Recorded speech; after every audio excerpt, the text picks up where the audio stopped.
Amp Lab listeners.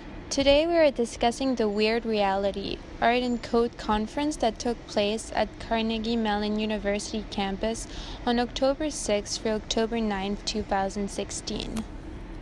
The Weird Reality Art and Code Conference is a 4-day event consisting of keynotes, panel discussions, workshops, and more on the topic of exploring new and independent visions for virtual, augmented, mixed reality in the arts.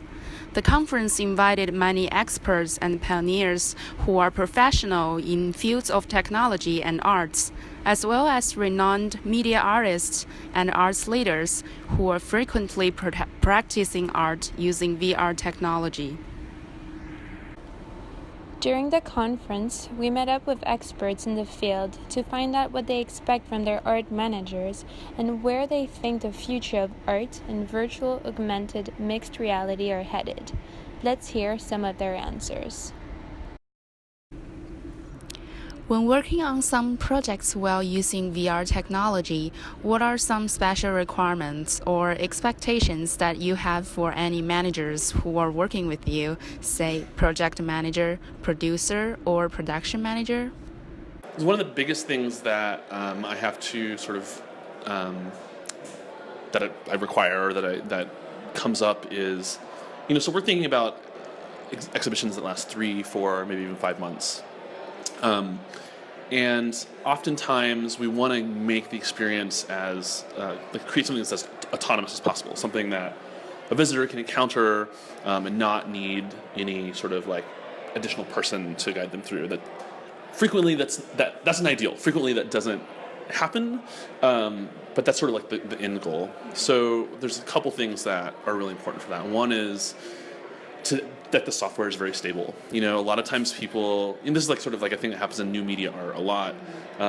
You get it working and it works good enough for the opening and it's okay. Like that doesn't work in sort of a like museum setting where you need, you're turning it on every day for 3, 4, 5 months. So stability is really important. Something that can last, that doesn't need someone to look at it all the time. And the other thing that I often try to work with creators with is something like that we call like a demo mode, or like we'll call it a demo mode. So, if I'm thinking more specifically with video games. Often, if you fire up your computer and you want to play a video game, you're looking through menus, you're launching a thing. That doesn't really work in a museum setting. You need because you have visitors, you have guests who you don't want accessing the system preferences or like shutting down the computer or changing settings. So one of the important things that I ask artists to do and creators to do is to create a version of their work that you can't exit out of without knowing a password or something like that. And I think that's the thing that a lot of people don't really think about. So that's sort of the creator side. Oh, that's an interesting question. I work one-on-one with my artists directly. So there aren't any of those formal roles at Transfer Gallery. We're working really collaboratively. So in the case of advanced technology like augmented reality or virtual reality, I expect the studio to have the bulk of the knowledge, and the role that the gallery plays is really to consider how the audience might come in contact with the work and obviously support in presentation. So my role as a curator is often shaping the environment around the work and ensuring that there's the right amount of education about the work, helping to instruct others and show the work. So to sort of help open up and provide access to that technology. The first thing is kind of just like to promote an environment where I can freely communicate with everyone on the team. And I think that that's very important for a manager to kind of foster that community.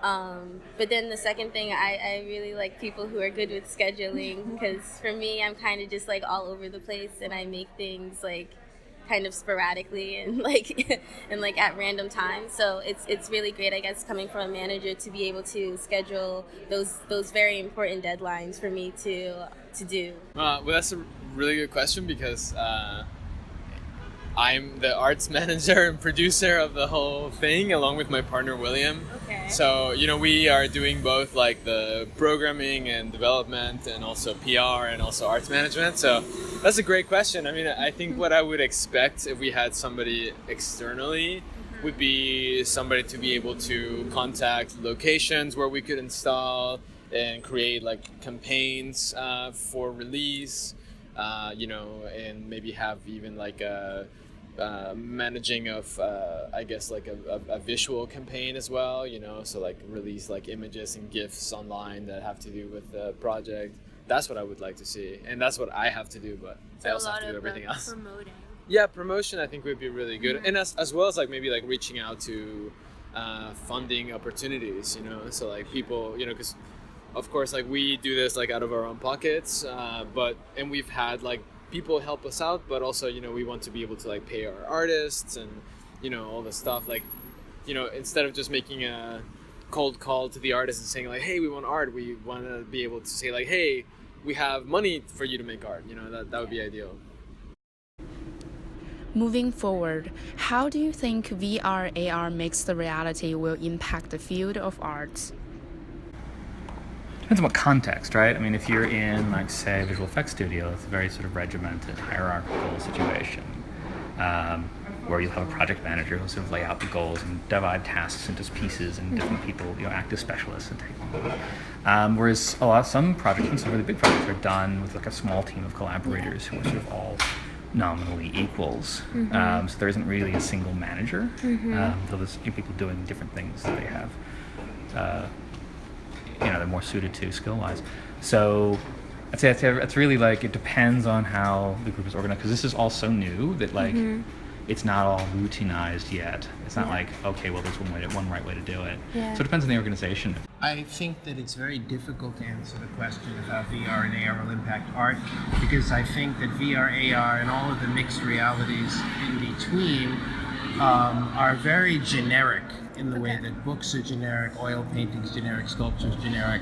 I think because it is really just a fundamental mode of expression, it will give new opportunities, but I don't think it will make good artists out of bad. It will just enable people who have something to say another way to say it. That's an interesting question. I think that a lot of the work that I deal with fits into this. I wouldn't just lump AR or VR separately, but I think that what really excites me about the medium of technology-based artwork is that they are sort of distributed in a way where the artworks can travel over great distances, and through the internet I'm able to reach a global audience as a one-person small business.